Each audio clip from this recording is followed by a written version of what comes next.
I try to be happy and passionate about what I'm doing. If I don't have that passion, I don't think nobody will perform at the highest level if they don't have passion for what they do. What are the top three skills or mindsets that aspiring tech professionals should develop in 2025 or 2026 to advance in their careers? Today you can work in the greatest company in the world, and tomorrow you might not. We don't have control of that, unfortunately. Right. And that's why it's important to continue learning because the future is unknown. What advice would you give to immigrants or anyone starting with limited resources in a foreign country like the US, especially when you feel like overwhelmed? Welcome back to Media World. Today, we have an incredible guest with an extraordinary story. He came to the US with only $500 and no formal education. But through hard work and determination, he became a director at Visa, earned multiple degrees, including one from Harvard, and carried the Olympic torch for Bolivia. His journey is packed with lessons and inspiration, so stick around because you won't want to miss this. And today with us, we have Max Parada Hams, or James. How do you pronounce your second last name? How you doing today, Max? Very, very good. I'm very happy to be here. Thank you for having me. Well, thank you, Max, for your time. Thanks for joining us. We think that your story is very interesting. It's motivation for many people watching. So you arrived in the US with only $500 and no formal education, yet you managed to build an incredible life. Can you share what your first months in the US were like and how you overcame those initial challenges? It was difficult, right? And that's part of the journey, right? $500, no resources, no language, no understanding of the culture, didn't have, the resources either, didn't have a mentor. But I think that's part of the journey to become who I am now. I think challenges were part of my life day one. And being an immigrant in a different country is also part of that. And I think we have to embrace challenging and suffering to become who we are today. And it was not easy, but I'm glad I did it because today I can say it was the right decision. But back then,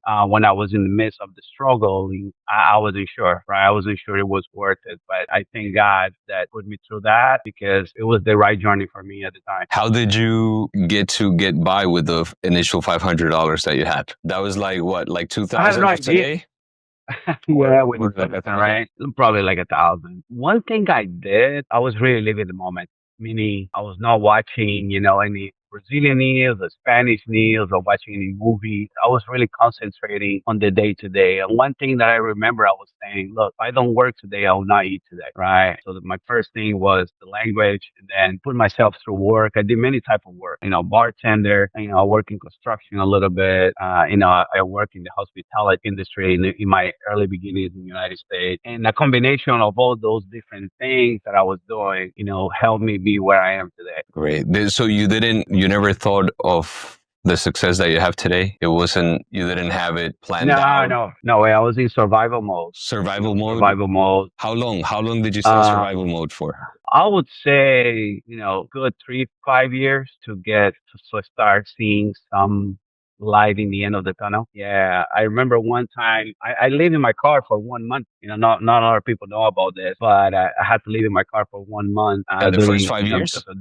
In the first 6 months, I have no family or friends or anybody really to ask for help. But I was really, even though I was there, I knew I would come out of that.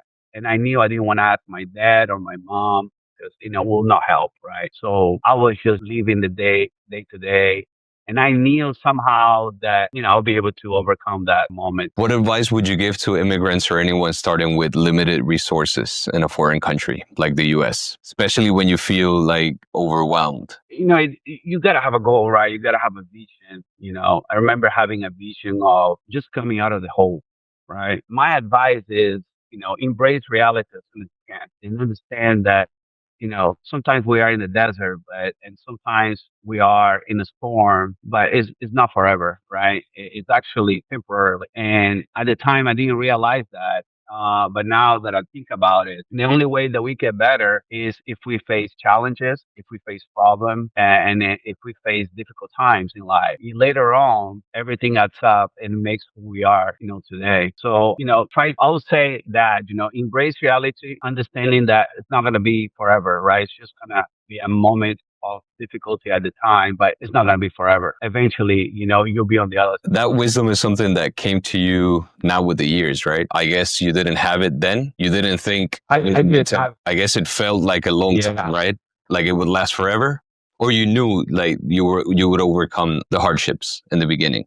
Yeah, I didn't think about it. Somehow that was the right thing to do, but to be honest with you, it's not something that I planned or I knew that if I did that, it'll be okay. I was just happy to have a meal, in a warm car. Because, in Washington, D.C., it gets cold. They're actually pretty cold nowadays right now. First thing was, hey, let me work, let me be warm and have a meal.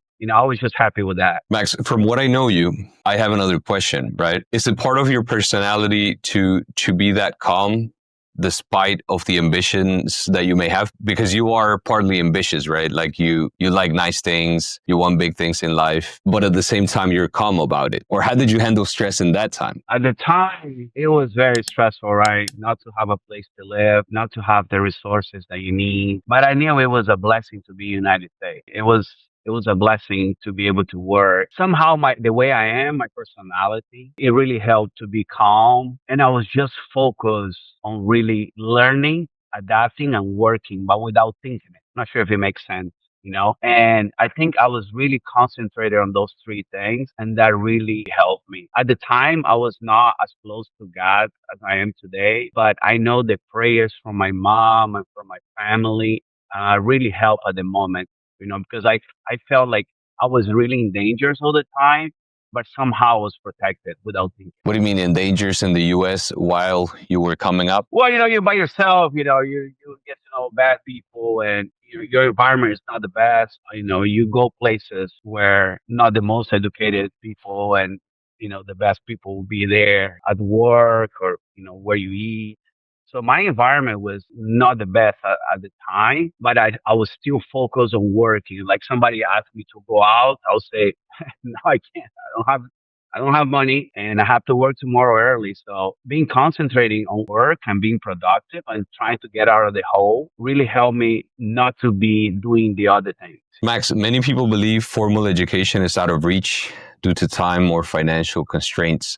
How did you manage to go from no formal education to earning multiple degrees, including one from Harvard? In the early beginnings, right, I remember my first job in technology was, fixing a phone. Not sure if you remember, there was a Palm One. It was one of the first smart devices, right? And I got this VP from Venezuela. Nobody could fix his phone, right? And somehow I was able to figure out what was happening. And then he gave me his wife's phone, his kid's phone. I fixed it, and he said, "Hey, you have talent. You have natural talent in technology." And then he recommended me to work in his network team. But I had no proper education. I didn't know what IP means. I didn't know how to spell a subnet, and no experience whatsoever, no background in technology. But somebody saw me that I had the potential, and that's how I started, right? Because somebody saw in me that I had the potential. So nowadays it's very complicated. You need to have formal education, work experience and whatnot. And sometimes we lose a lot of good people that have the potential because the formality of having a degree or having the experience, sometimes we miss good people because of that. So you're saying that that has changed. It wasn't as hard back then as it is now, maybe more competitive. The market's more competitive in the IT sector. Yeah. When I started in technology, yeah, it was like 20 years ago, right? So nowadays, there's more people on the field. So, I work as a field engineer, and I was on the field working without, without the formal degree. For that to happen nowadays in the United States, it'll probably be very, very, very difficult, unfortunately. Yeah. Max, you've built an impressive academic background in IT, cybersecurity, and leadership. What specific habits or strategies helped you balance education, work, and family responsibilities? Because you're also a dad, right? And you're married. Yeah, no, absolutely. I am, and have different passions and different things that I do, beside my work. But one thing that I remember was at some point, one of my bosses tried to hire me for another position and he wanted to hire me. I had the skill, I had the experience, but I couldn't move forward because, human resources said, hey, he doesn't have the minimum requirements. So I knew that would be a roadblock in my life. So the next day, I registered for the university. It was $80,000. It was crazy, how expensive it was. But I said, look, the only way for me to advance will have to be the formal education. At the time, I thought it was just a check mark. But then later on, I realized, hey, it's really important, right? It gives you the structure, it gives you the discipline that you might not have just by, doing things by experience, right? Which to me is the most important thing, right? We should be looking at candidates with the equal or, equal experience compared to a degree, right? But when I went to the university, it was much easier for me. Actually, I was the top student in everything that I did because I had the experience on the field. Like the students don't have the experience on the field. And so it was actually difficult for them. And it was much easier for me. So I wish, we can think of something where we can put people to do the work, more internship, and then have, the formal education that is important as well. Because having the other way around, at least for me, was not good. Having the other way around, meaning working, being on the field first, and then, getting degrees and getting the formal education, for me was the good formula that really worked out for me. But you can't plan it, right? You can't plan that, can you? It just unfolded like that. No, I think, yeah, it was my story. That's how it was, right? It was just because of the circumstances, right? That's how it happened. But let's say if we have something in college, right, universities where 2 years into college, they can start work going into the field. For the professors to be on the field, for the students to be more exposed to the real work, I think it will be a good combination, right? Because hey, you gotta have 4 years of degree before even trying to apply to a job. I'm not sure if it's the right formula. It was definitely not for me. So ideally, you should take an internship while you're studying or get a job in the field before you even study. Yeah, because if you ask the people, right, you can have good students but not good professionals. I think having more people doing the work early, right, and getting the experience because sometimes, the students, they get a degree, but they knock somebody's door and say, you don't have the experience. Well, how am I supposed to have the experience if you don't give me the opportunity? So I think we need to trust more people and give people the opportunity so they can start early on.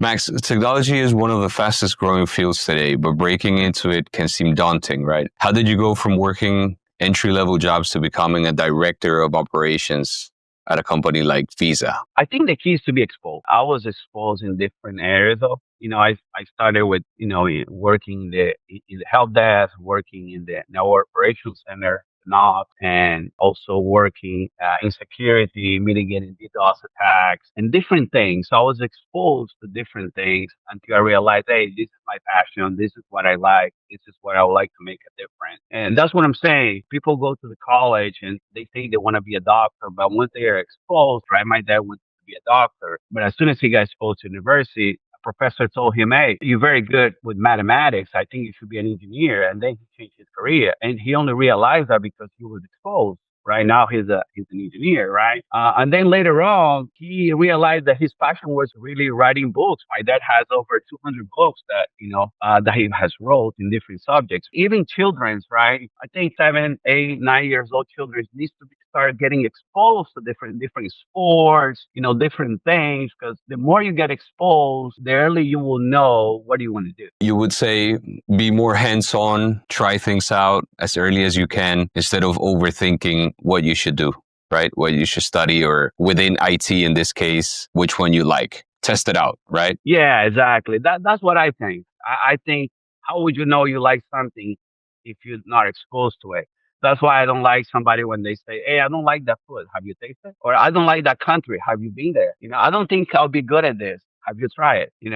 So I think we need to be exactly hands-on, practice, be exposed, and then you realize, hey, I don't think this is for me, or this is for me. Let me pursue this, right? I think that worked for me. I try to be happy and passionate about what I'm doing. If I don't have that passion, I don't think nobody will perform at the highest level if they don't have passion for what they do. But you're a passionate person in general, like work related stuff, or particularly in what you do? Anything that I do on a regular basis, I have passion for it. If I don't have passion for it, I just don't have any drive to do anything with that. So I'll just skip that and try to find something else that I have passion for it. Because you need to be looking forward to do that. Now, how are you going to do something? I understand we need to pay the bills and the work is important. And I did some those work where, hey, I really didn't have passion for it, but at the time it was needed for me to feed my family. But at some point, you need to turn, things around and really find your passion. So what do is what you really love. Because if you don't, then you'll be frustrated. What are the top three skills or mindsets that aspiring tech professionals should develop in 2025 or 2026 to advance in their careers? Depending on the field that you are, right?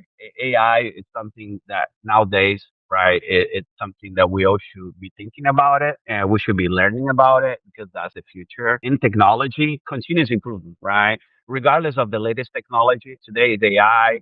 Before that in network it was SD-WAN and other technologies, right?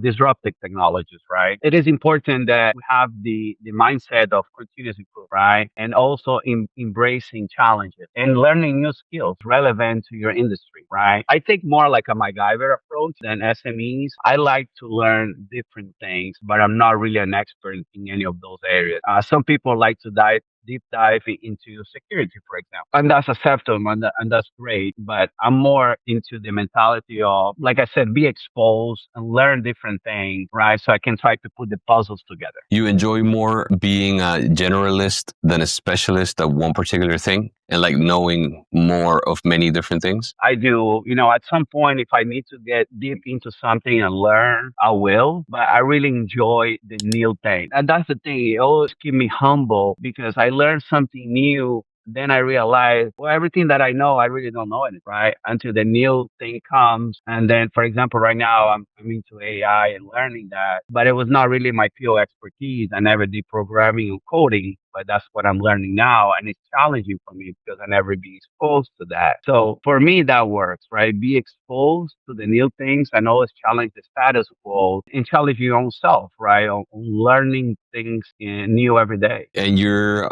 navigating AI for fun or work related? Work related fun, it's important that we automate repetitive tasks and reduce the toil at the work. There's a lot of things that we can use technology for our benefit to improve lifestyle and to be more efficient at work. The point here is not to work hard, but to work smart. In your field, do you think AI is going to take jobs or jobs are at danger? Back in the days, I remember where people didn't want to share the knowledge because they're afraid that someone else is going to take their job. And actually, it's proven that it's actually the other way around. Imagine if I share my skills with my team, I'll be able to replicate that 3, 4, 5 times and be more efficient than just me alone doing it. And I think that's what people are worried about losing their job. But really, AI comes here for help. It's to enhance the quality of the work, right? And it's a tool, it's a technology. But we're always going to need a human being at some point. So if you're very efficient, if you're a good professional, you'll not be worried that AI will take your job. As a director at Visa and someone with leadership training from Harvard, what do you believe is the key to being an effective leader in today's fast-paced and diverse work? I really believe you need to be trustworthy and you have to be sincere. And it's not what you say, but it's what you do. I really believe that's my leadership style. I have a small team. I'm still learning, but I'm very direct. I think we need to be very direct and we really need to. I think the greatest asset of any company are their employees. Without employees, you cannot advance, right? You'll be stuck. So it is important that we give the value that is needed for the people that are actually doing the work. But as a human being, we struggle, with personal things. So we need to have that balance about, work life balance. You need to be happy at home in order to perform at work. So that's what I believe, right? Being trustworthy, being somebody that is direct, and being somebody that it will tell you, hey, you need to improve in this area or you're doing great in this area. It will be my philosophy. Max, from what I know, you are a very fun guy. Are you like that at work or you're more serious? I think I'm the same way at work. People that really knows me, I think work is serious, but at the same time, you need to have fun, while you're doing it. Because, the more fun that you do, the more fun that you have, the better employee you would be, right? I remember back in the pandemic when, I was, working alone in my home. It was not the same. I really miss the people, connecting with the people, being together in the office, thinking about things. I really enjoy now working with the youngsters. I think you learn a lot about that new perspective, right? It keeps you humble and it keeps you going. Your experience working with global teams in companies like Verizon, Ericsson, and Visa now, how did you navigate cultural differences and communication challenges? Back early in my career, I was not technology related, but I was a flight attendant, I was bartender, I had the fun job. I was a guy touring Rio. Um, so I love that. I love traveling and I love to learn about other cultures. And I think in the United States is almost like you're traveling and all over the world because you have people from all over the world here, right? So you get to know the different cultures, the different background. And that's the beauty like a company like Visa where, we're a global company. We have people from all over the world. Imagine, 10 different people from different countries trying to resolve a problem. They'll have a different approach. They'll have a different methodology. They'll have a different way of doing things and saying things, right? And even seeing the problem differently. All that combined is very powerful. That's why United States is very powerful because of immigrants and because the diversity of thought. And I think that's what makes a global company that is inclusive and diverse very strong. And that's the case of Visa. Not saying this because I work there, but it's a very diverse company.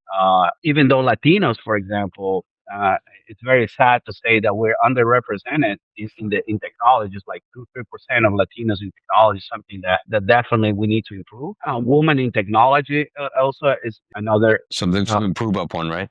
another area where another minority that also needs to improve. African Americans also have a low percentage in tech, right? So the more diversity that we have, the better we will be. What would you say are one maybe skill or a trait, cultural trait maybe that you have as a Bolivian and as a Brazilian? Because you have these two cultures, right, within you that have helped you in your career, that you find valuable and set you different when you started in your career? Yeah, I remember I applied for VeriSign once and they needed somebody to provide support in Brazil and Latin America and here in the United States. So what helped me was the language. I think it's important that we tell our children the more language that they learn, the better they will be, not just at the workplace, but be able to understand, different people, different culture. That really has helped me a lot. And I do, for example, when I speaking to somebody from India, I kind of understand where they're coming from, and that really helps.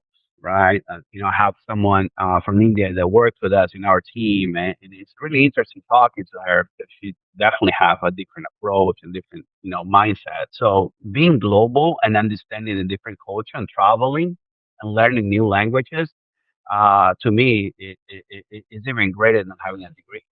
Having that experience under your belt. So it has helped you speaking Spanish and Portuguese and understanding Definitely, these most cultures. definitely. That's how absolutely, and I keep learning new cultures, and I'm learning Italian right now, which is very similar to Spanish and Portuguese. And because the more you learn, obviously, the better understanding you have and better perspective that you have than someone that just have one language and only live in one country. You've achieved so much as an immigrant, as a father, and a professional. What keeps you motivated, and how do you define success at this stage of your life? To me, it's important to maintain yourself humble. And like I said earlier, the continuous improvement, right?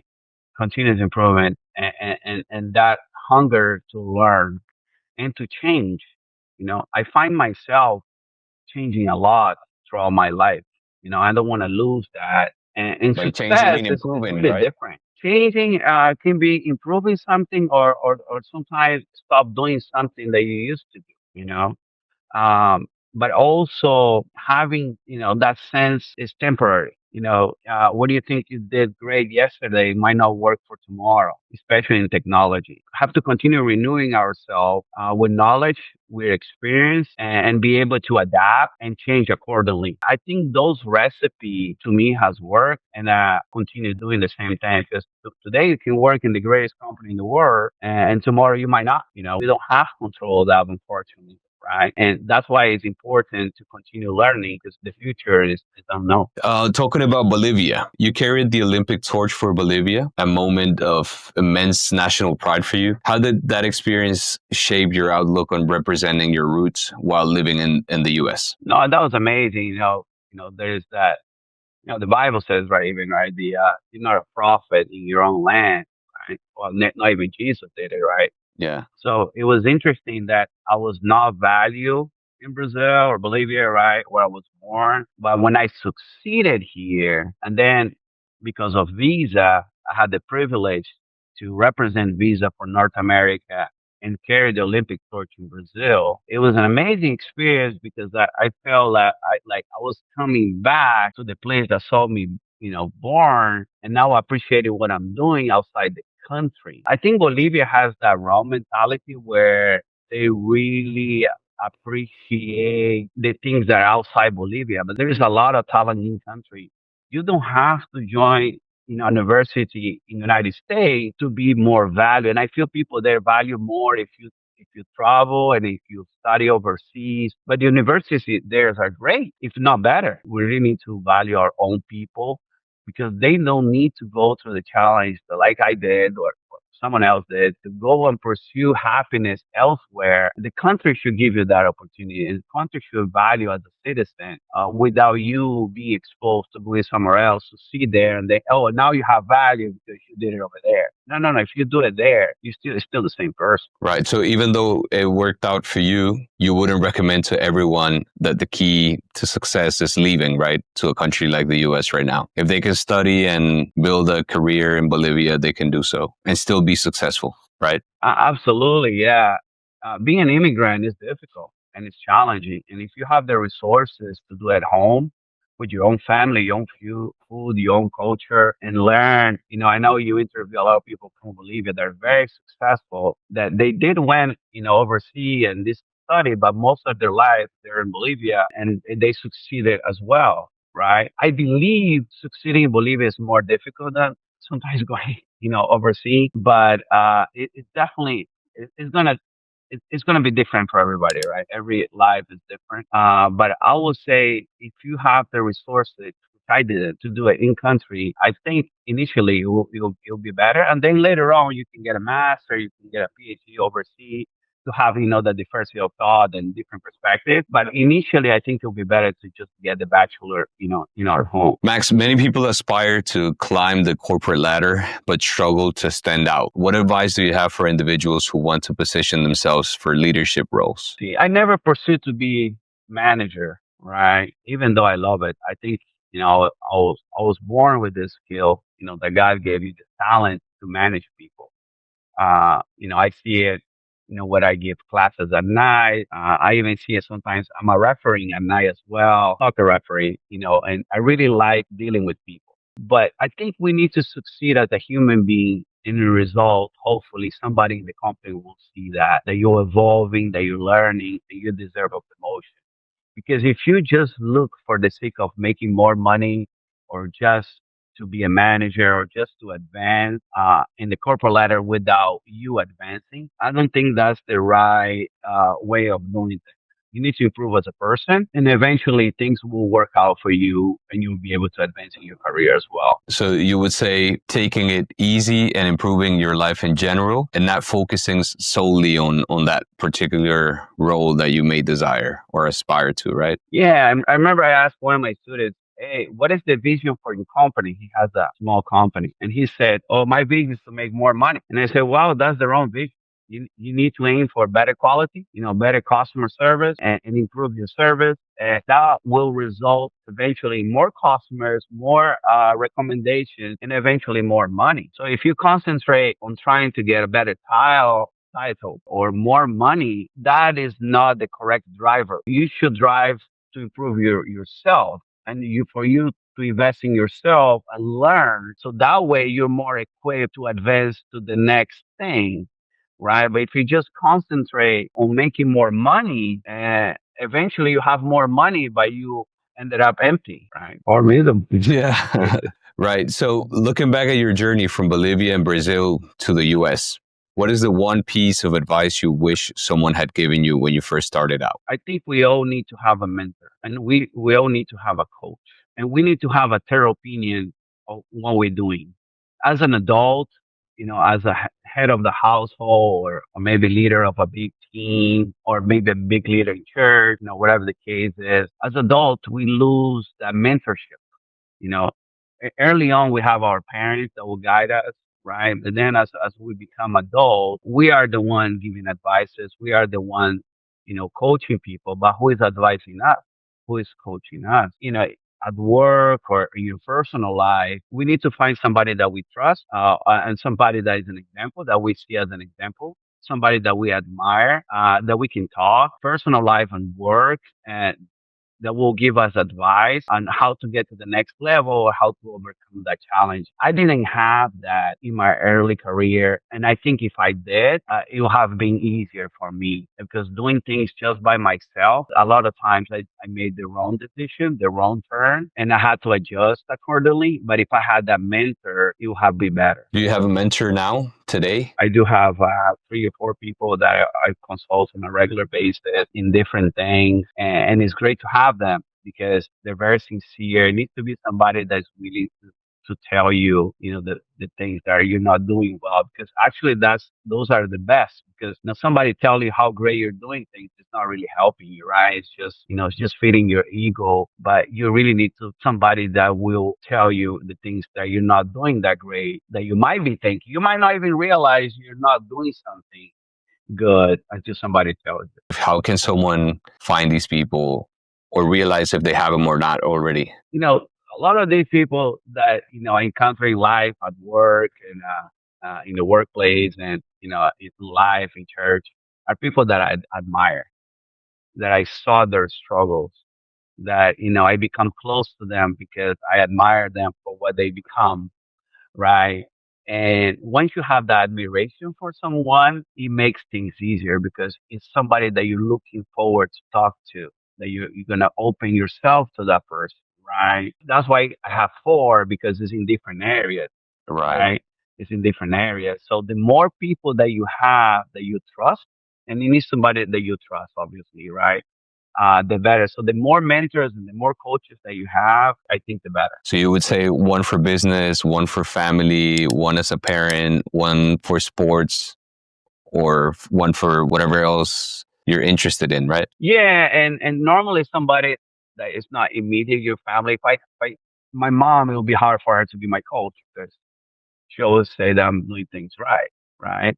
Um, so She will be somebody outside neutral. of your family, yeah, somebody that can be neutral. And I find myself that one of my mentors, right? I also help him out with other things, right?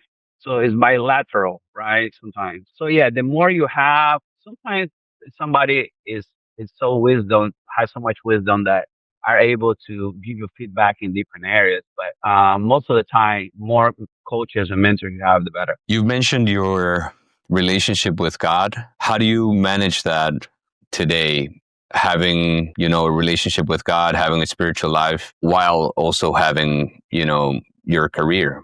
Because a lot of times people find difficulty in having these two. Yeah, I think it's without God, obviously, at least for me, there's nothing else, right? At work, it really helped me because at work sometimes people are talking about the latest car or the latest technology, and then how beautiful is their houses, right? And then we go back to church and people cannot pay their electricity bill, their water bill. They cannot pay a parking ticket because they don't understand language. So which reality are we living really? The one at work or the one at church?